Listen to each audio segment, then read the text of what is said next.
Assalamualaikum warahmatullahi wabarakatuh. Bismillah walhamdulillah wa la ilaha illallah wallahu akbar wa la hawla wa la quwata illa billah. Allahumma salli wa sallim wa barik ala sayyidina Muhammadin wa ala alihi wa sahbihi wa mawalah. Saudara-saudaraku seiman seakhirah, jumpa lagi kita dalam konten Islam kontemporer. Kali ini kita kupas tuntas dulu tentang kesolehan individu dan kesolehan sosial ini. Kenapa ini perlu saya sampaikan? Karena memang selama ini umumnya ya, kita melihat bahwa kita lebih memprioritaskan kesolehan-kesolehan pribadi ini daripada kesolehan-kesolehan sosial. Padahal kesolehan-kesolehan sosial itu dilipat gandakan Allah, berlipat-lipat ganda daripada kesolehan pribadi. Apa itu kesolehan pribadi? Kesolehan pribadi itu yang tautannya hanya hablum minallah. Hubungan kita hanya kepada Allah. Misalnya apa? Berzikir, mengucapkan 2 kalimat syahadat, termasuk sholat, termasuk juga berpuasa. Ini adalah kesolehan-kesolehan pribadi atau individual. Namun kita mengesampingkan selama ini kesalehan-kesalehan sosial. Padahal kesolehan sosial ini berlipat-lipat ganda. Apa saja kesalehan-kesalehan sosial itu? Sebenarnya dari syariat Islam itu kesolehan sosial itu jauh lebih banyak daripada kesolehan-kesolehan pribadi. Kesolehan sosial itu termasuk misalnya bagaimana Allah dan Rasulnya memerintahkan kita menuntut ilmu misalnya. Menuntut ilmu ini bahkan satu hadis itu menyebutkan tafakkaru sa'atin khairum min ibadati sanatin. Jadi berpikir sesaat itu jauh lebih baik daripada beribadah selama 1 tahun. Bayangkan, bahkan majlis ta'lim itu ada beberapa hadis, tapi salah satunya diriwayatkan oleh Abi Jar. Ini Abi Jar yang paling banyak meriwayatkan hadis ini karena sahabat Rasul ini yang paling wara. Dari hadis tersebut menyatakan bahwa majlis ta'lim atau majlis-majlis ilmu itu disamakan Allah dengan pahala 1000 rakaat salat sunnah. Jadi kenapa menuntut ilmu ini menjadi prioritas? Bahkan Allah meninggikan derajat orang-orang yang berilmu ini 1 derajat, sebagaimana juga sering saya sebutkan, yarfa'illahul ladzina amanu minkum wal ladzina utul ilma darajat. Kenapa? Karena memang dengan ilmu pengetahuan dan teknologi ini banyak manfaatnya terhadap manusia lainnya, sehingga tidak salah ketika Nabi mengatakan khairun nas ampa'uhum linnas, bahwa sebaik-baik manusia itu adalah orang yang paling banyak manfaatnya terhadap orang lain. Jadi kita harus garis bawahi bahwa khairun nas ini bukan hanya orang mukmin. Kenapa tidak disebut khairul mukmin, sebaik-baik orang mukmin? Tidak, sebaik-baik manusia. Jadi apapun agamanya, apapun sukunya, apapun rasnya, ketika dia banyak manfaat terhadap orang lain, dikategorikan adalah orang yang baik. Hanya saja mungkin apakah kebaikan itu dinilai Allah menjadi pahala, ini akan menjadi tanda tanya. Kenapa? Karena ibaratnya kalau orang yang non muslim misalnya, orang yang tidak mempercayai Allah, ketika dia berbuat kebaikan itu, ya itu tidak akan dinilai. Kenapa tidak dinilai? Ya sama saja misalnya ketika ada pertandingan kompetisi misalnya, walaupun kita adalah yang paling jago misalnya kompetisi lari, walaupun kita yang paling cepat larinya, tapi kalau kita tidak mendaftar kepada dewan juri atau panitia, ya otomatis kita tidak akan dinilai, tidak akan dijadikan juara. Kenapa? Tidak mendaftar. Pendaftaran itu dikiaskanlah dengan kita mengucap 2 kalimat syahadat, mengakui dulu keesaan Allah, sehingga Allah nanti ketika kebaikan yang kita buat itu akan diganjar Allah. Kembali kepada kesolehan sosial ini tadi, kenapa menuntut ilmu ini juga diprioritaskan Allah dan Rasulnya kepada orang mukmin dan orang muslim, bahkan dilipat gandakan 1000 rakaat sholat sunat. Ya kalau 1000 rakaat itu udah jengkang-jengking juga, kita bisa rematik muncul kalau 1000 rakaat. Tapi dengan hanya menuntut ilmu atau yang disyaratkan tadi lebih baik dari beribadah 1 tahun, karena memang dampak dari ilmu pengetahuan itu akan berdampak kepada sosial. Bagaimana juga kita ketahui revolusi industri misalnya sekitar 1760-an ya, abad ke-18 itu, yang ditemukannya oleh James Watt di Inggris itu, mesin uap itu. Beliau sudah menciptakan perubahan besar terhadap mesin-mesin industri, sehingga sejak tahun 1700 itulah industri-industri tidak lagi manual menggunakan manusia, sehingga banyak terbantunya manusia. Sebagaimana juga hari ini kita sudah masuk ke revolusi industri 4.0 ya, bahkan sudah revolusi industri ke 5.0. Sehingga digitalisasi ini sebagaimana saya ceritakan di video saya sebelumnya itu sudah bisa menyimpan database yang dalam satu server misalnya, yang bisa menghubungkan jarak sekian jauh pun dan bisa memonitor dimanapun kita berada. Demikian juga penciptaan pesawat yang bisa mempersingkat waktu. Ini kan sebenarnya manfaat yang namanya hasil dari ibadah-ibadah yang bersifat sosial. Kenapa? Karena dari menuntut ilmu pengetahuan. Makanya Islam itu sangat menganjurkan kun aliman au muta'alliman au mustami'an lam takun khamisan fatahlik. Jadi jadilah kamu orang yang mengajarkan ilmu atau yang belajar atau yang simpatisan terhadap ilmu pengetahuan ini. Bahkan thalabul ilmi fardhatun ala kulli muslimin wal muslimat. Jadi menuntut ilmu ini wajib kepada setiap muslim, laki-laki dan muslim perempuan. Begitulah hebatnya terhadap kesolehan sosial ini. Kemudian apalagi kesolehan sosial lainnya itu ya seperti wakaf, infak, membantu orang, mengeluarkan harta kita sebahagian itu. Yang ini dilipat-lipat gandakan Allah. Ini diterangkan Allah juga dalam surah Al-Baqarah ayat 261. Masalul ladzina yunfiquna amwalahum fi sabilillahi kamathali habatin ambatat sab'a sanabila fi kulli sumbulatin mi'atu habbah. Wallahu yudha'ifu liman yasha' wallahu wasi'un 'alim. Allah menyebutkan itu perumpamaan orang yang berimpak, menafkahkan hartanya di jalan Allah itu seumpama satu bibit yang tumbuh 7 cabang atau 7 ranting, dan setiap ranting itu ada 100 buah. Inilah berlipat-lipatnya. Dan ini matematika sedekah ini di luar akal manusia, dan ini langsung dari Allah. Kalau matematika dunia tidak masuk kepada matematika sedekah Allah ini, tapi Allah menunjukkan ada contohnya. Misalnya kalau saudara-saudara punya daun singkong misalnya, kalau daun singkong itu tidak dipetik-petik pucuknya, dia akan menjalar hanya satu pucuk sampai bertahun-tahun. Tapi ketika itu sering dipetik, tetangga ambil, tetangga minta ambil, sehingga itu pucuk dari pohon singkong itu akan bertaburlah pucuk-pucuknya, sehingga ini sebagai ibarat tamsilan terhadap apa yang disebutkan Allah dalam surah Al-Baqarah 261 tersebut. Kemudian bagaimana juga Allah menyebutkan dan mengiktibarkan ketika disebutkan kalau ada orang yang meninggal dunia itu, ketika dia kalau mereka diberi kesempatan sesaat saja hidup di dunia ini, mereka akan mengatakan mereka akan bersedekah. Kenapa? Karena memang itu yang paling simple tapi paling berganda-ganda, berlipat-lipat ganda pahalanya. Allah menyebutkan dia Al-Munafiqun ayat 10 itu, A'udzubillahi minasyaitonirrajim, wattaqu mimma razaqakum min qabli an ya'tiya ahadukumul maut.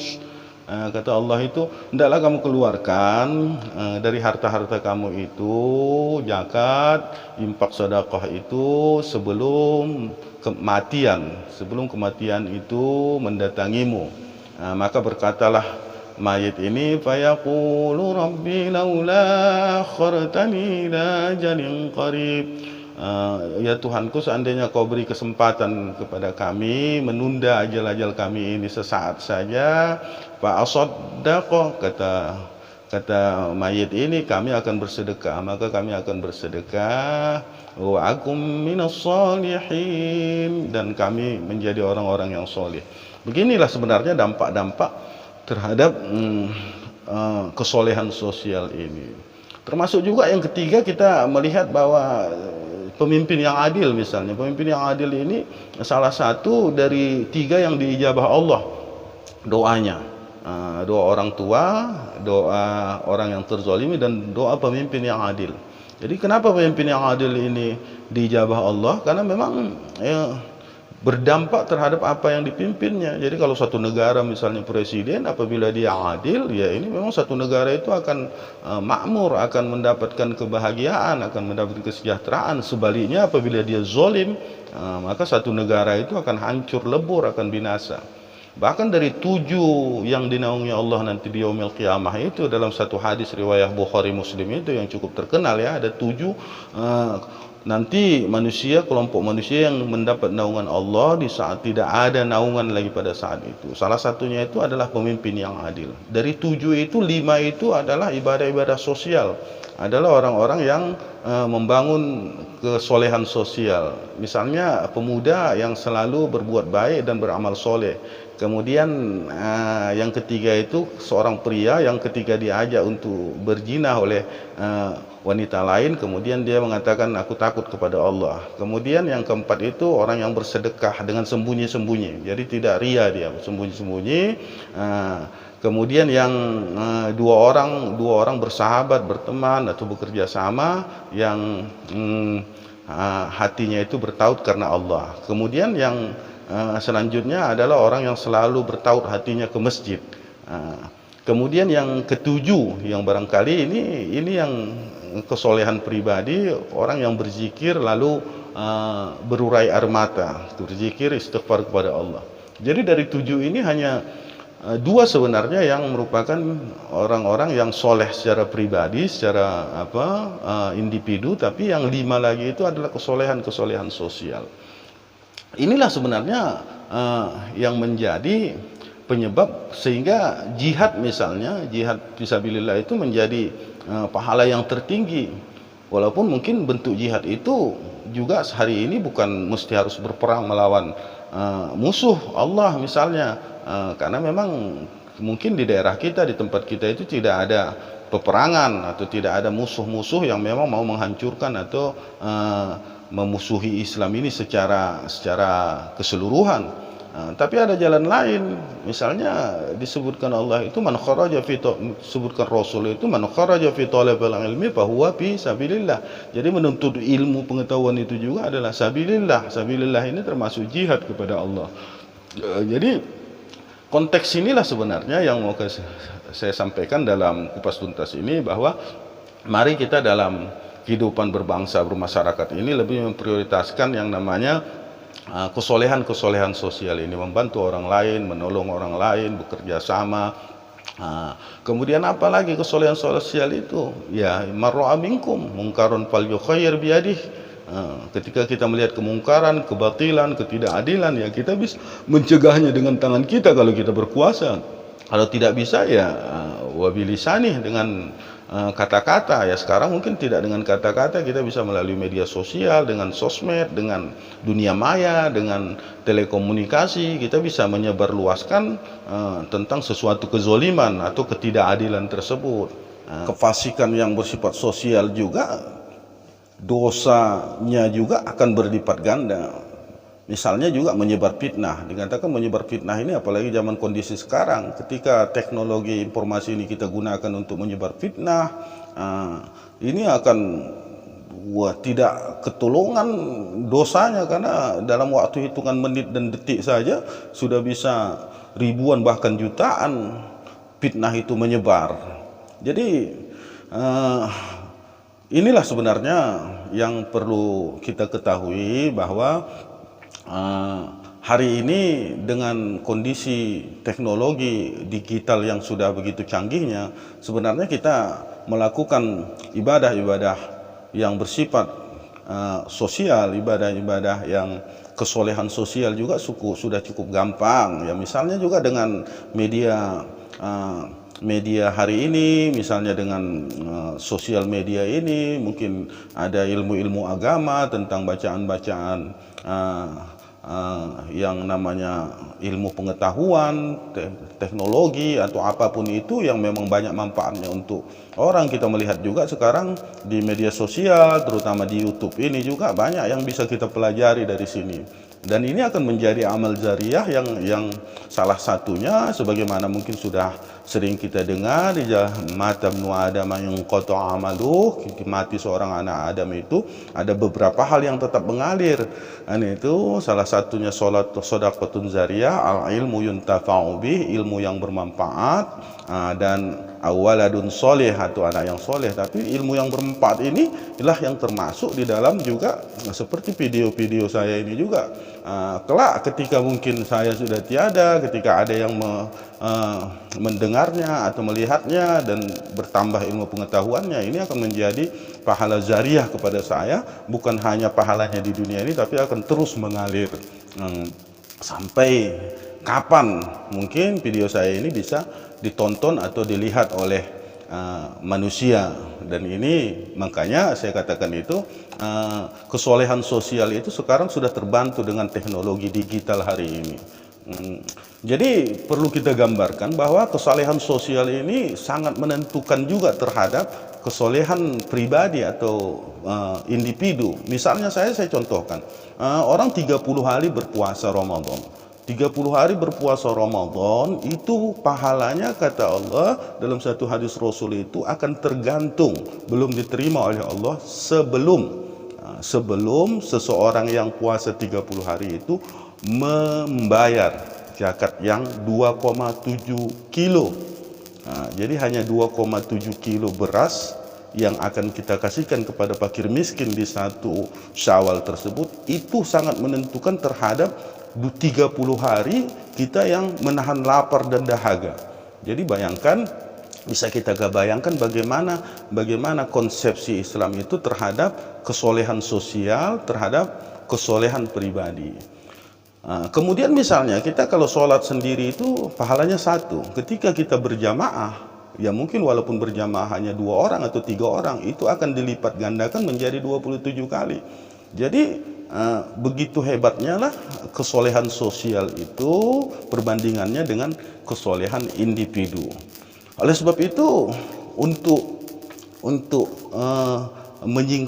menyingkat umur kita, misalnya ya, kita mungkin hanya punya usia 60 tahun, sesudah dewasa mungkin kita hanya bisa beribadah sejak akil baligh misalnya, atau kita sudah taubatan nasuha di usia 35 atau 40. Cara untuk mengakumulasikan pahala kita supaya memang lebih dan berlipat ganda, maka kita harus memperbesar kesolehan sosial ini. Saya kira ini saja, mudah-mudahan bermanfaat bagi kita semua. Nasrul minallah.